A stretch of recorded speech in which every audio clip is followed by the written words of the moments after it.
Episode 19.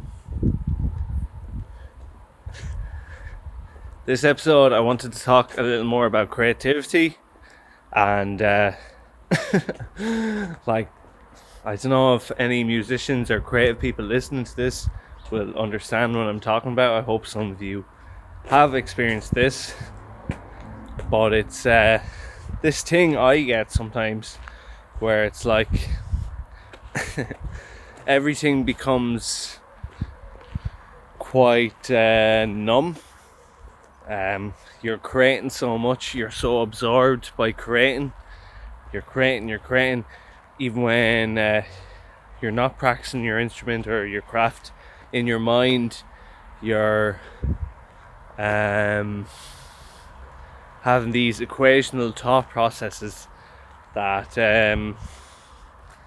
keep trying to get to the bottom of something that you hope to find, which will stand out creatively. I guess that search for authenticity. So I get this a lot because I guess like my main goal in music is to always try and change up my style and keep trying to play in a way that's never been played before. So I find for the next recording session coming up,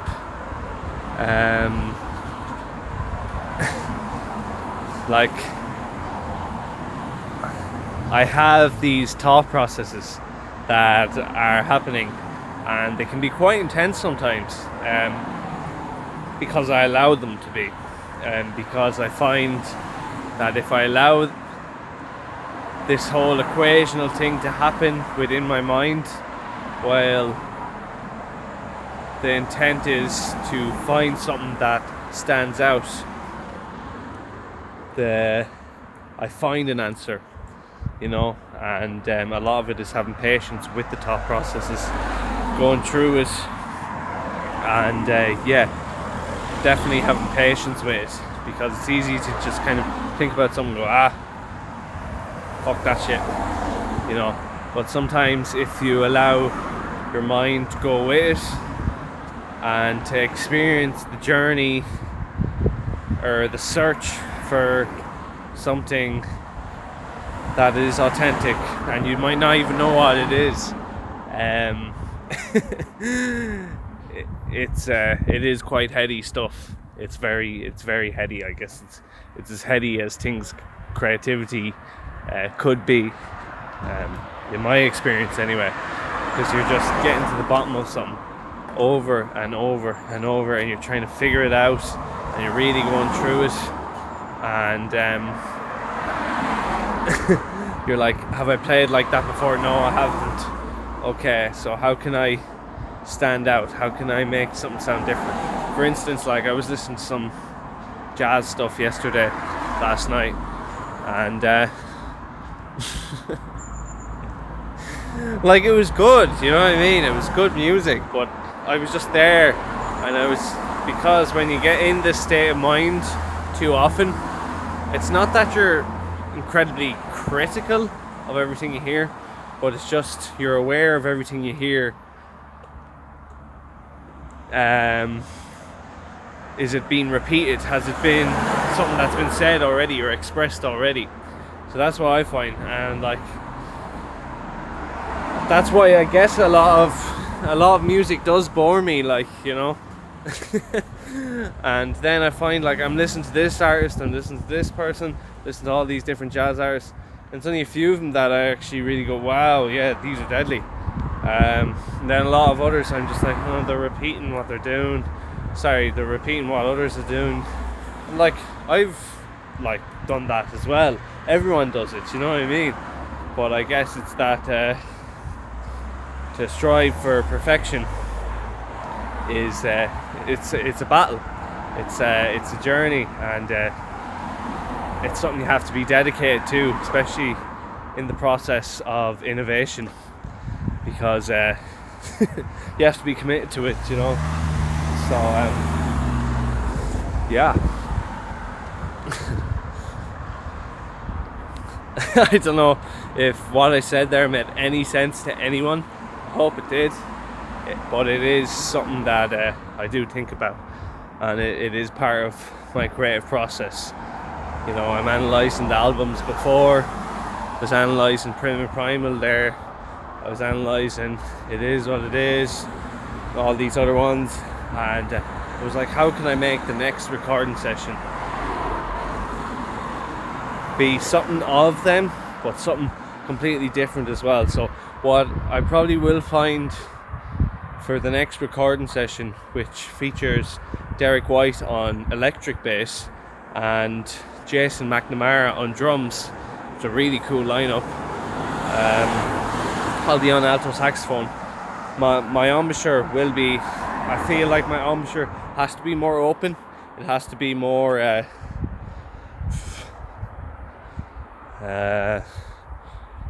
just more like breaking through to the other side. Like just a different way than I play, I guess. And it's definitely going to be a very complex album.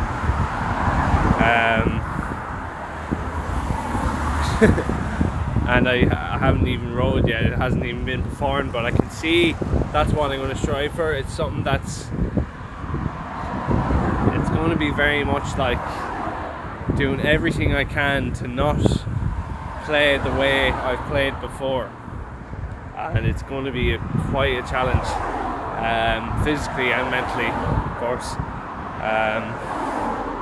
and then trying to get it all sounding cool as well, you know, and still be aware of the other musicians. It's pressure.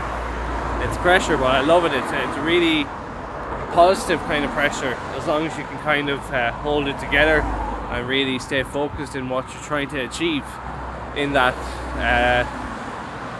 process. So yeah, do that. I'm gonna just go in here. Yeah, this is much nicer. So this is near where Prim and Primal was recorded, or sorry, not where it was recorded, where the picture for the cover of the album was taken. So yeah, somewhere around here. It's actually in that forest. I don't know if you can see what I can see here. But yeah, literally had to drag that poor photographer around here, trying to find the right place. It's somewhere deep in the woods down there. Really, really cool. So on that topic, Prim and Primal will be out next Thursday, which is the 19th of August. So do please check it out. It's awesome. It's so awesome. I'm currently working with a promoter from NYC to spread the music all around, so quite a bit of money went into that, but it seems like it's worth it, so we'll go with it. Cassettes are there, CDs are there. I'll be getting vinyls hopefully this week, or I'll be ordering them finally this week, finally. And yeah, so that's more or less most of that. There's also a Facebook event for it as well on Adam Nolan Jazz, if you want to check out my Facebook page. So you can join that event, which happens on the 19th of August, next Thursday. So yeah, that'll be cool. One of the tracks from the album will be one of the videos takes from the album will be shown, which is the second track, the Modern Jazz Trio. So very cool, and one of my favorite tracks of the album. I think there's a lot of very interesting things going on in it. It has this elements of like bebop, but it is quite free as well, like yeah. Also, I got a review recently on Stereo RU for Prim and Primal that was really, really good. They compared my sound to Jackie McLean and Eric Dolphy, which was awesome, you know. because they're two awesome players. I love Eric Duffy. I think I love his attitude in his playing. I love the way he plays, his style. Jackie McLean, I really haven't explored enough, but I did during the week, and I liked what I heard. I guess I just, like I said, I haven't explored him enough, but yeah, he seems like a pretty cool dude.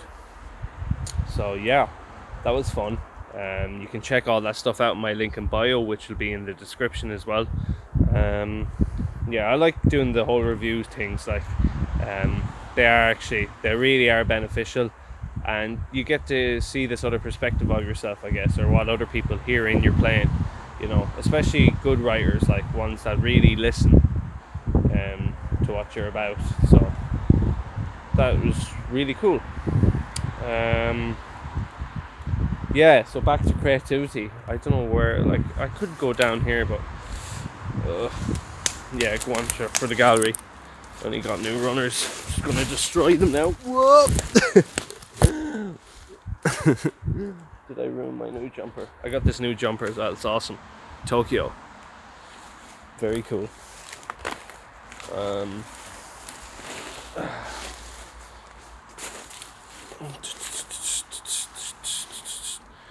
This is hard to do with one hand, by the way. This is it's quite steep. But I like it around here, it is cool. Yeah, some of the shots for the CD were actually like the inside cover and stuff like that were shot around here by that tree over there, actually, with the vines on it. Very cool. Whoop. So yeah. What is Adam Nolan doing now? He's just falling around the forest talking about jazz.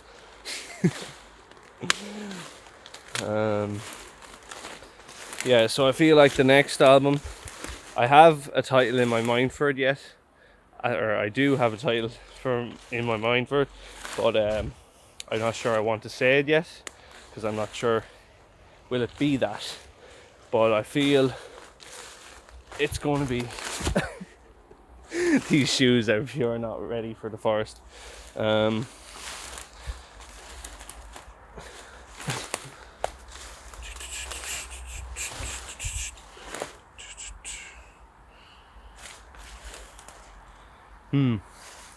Yes. It was somewhere over there anyway. It's pretty far down. There's like nettles and shit everywhere, so I'm not even in the mood for that crap now. But yeah, it's just very nice around here. Peaceful. So how long is this going on? Yeah. What else can I say?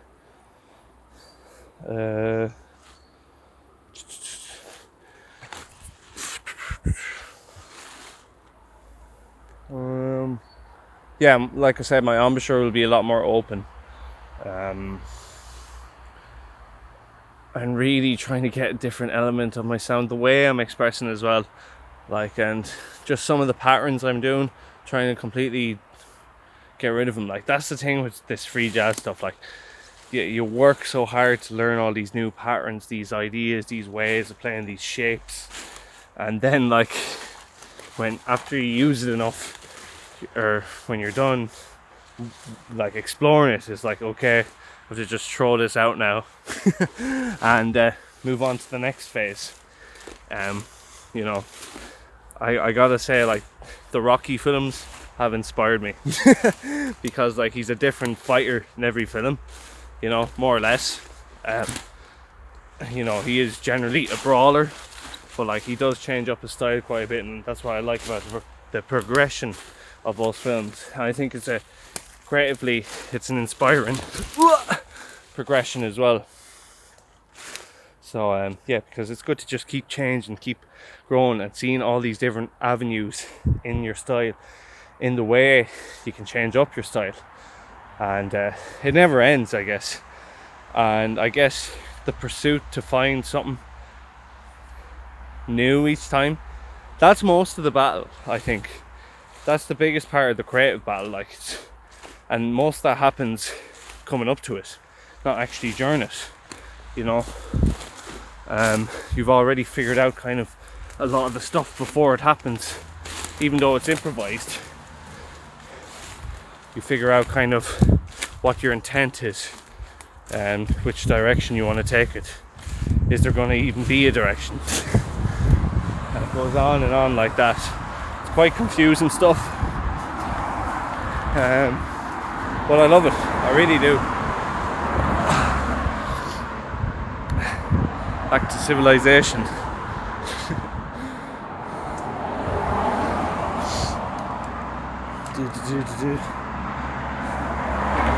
And like the concept of time as well, like time is a big part of jazz, playing in time is a big part of jazz. But I find in my more recent albums and stuff like that, time is becoming too limiting to think in time, to play in time. It's just, it limits me.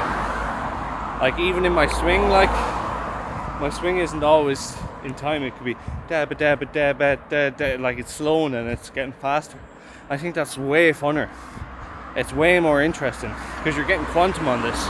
You're really exploring a lot more possibilities rather than sticking to a set tempo. And I find like even some of the jazz I was listening to last night, like it was so set in a tempo, and God, I was so bored. Like it was nothing wrong with it. It was done really, really well, some of the stuff I was listening to, but it was just like really great players and all this, but it's just it's not edgy enough. It's not catching me in. It's not bringing me into it as much. It's just the same old thing. I guess if I was on drugs or something like that, I'd be like, oh cool man, oh, yeah, I vibe with this. But now I'm like, oh no, this isn't stimulating enough. It's just too set. It's like walking at the same pace like this forever. And that's so boring. Like, you know, generally like when you're walking around, you don't stay at the same pace. If we want to get into detail on this, like walk, like, you know, you're just walking, but like when you get to certain places you stop, or you might have to rush at times, you know. And I don't think it's natural to be playing in a set time, you know what I mean? To dance to it, I guess you can kind of groove with, but you can also dance to free tempo. But I think the problem people have dancing to free tempo is they haven't experienced it enough. Because I see sometimes like these live gigs of like free jazz, or not even free jazz, but some kind of different types of jazz, and there's like odd time signatures, and you see a few people in the audience kind of shuffling or whatever, and it's cool, but you can see that they're looking for the like a 4/4, you know, because they've been so programmed to do 4/4. But imagine how dance would be, like general dance would be, if like time wasn't a thing in music. Like that would be so cool. Like tempo, I mean, like let's say it was just all free tempo. How much more interesting would dance be? It would be way more interesting. First of all, be way cooler, way more expressive, because you have so much more freedom in it. You're not constrained to 4 beats or whatever. It'd be so much cooler. I'm gonna go this way. So I guess that's part of what I'm trying to do as well. As like, I know like free tempo doesn't exist anyway. It's not like I'm trying to create something new because it's already happened, but I guess I'm trying to make it, I don't know, I'm trying to make it something that's a little more accessible. I don't even know about that. Just people don't have to think about the time. They're just like, oh, I get this is deadly, like, you know. And I think that's the great thing about having really cool drummers on my records, like, because I think like if stuff is too open tempo, and there's not really a percussion instrument there. It's just too up in the air. It's like space music. It all sounds like the kind of same sometimes, this up in the air free jazz kind of thing, and I know that's kind of a little bit boring as well. But if you throw a drummer in the mix like that on free tempo, it's so much more interesting. Like, one of my main things with drummers is, like, I play and they kind of follow what I'm doing, and what I'm doing is basically I'm creating different lines and energetic patterns, or whatever you want to call it, and I'm hoping that they catch on with me and kind of follow the sprints I'm doing, but I'm doing it without tempo. So the more that they can adapt to it and really fit their drumming over this free tempo kind of playing I'm doing, then it creates something that's a little more solid, but at the same time it's still free. It's heady stuff, but these are the really the eeny bits about it that change it up for the better, you know. And I guess that's kind of characteristic of a lot of my stuff, like, you know. So I guess to keep expanding on that and learn to make it work and get better at it each time is a big part of my musical journey. So yeah, so check out the links in my description here. If you like this video, give it a like, subscribe, share it if you like it, which would be cool as well. And yeah, I will talk to you next week. Peace out. Also, CDs, cassettes available in link in description as well. So thank you, and join the Facebook event.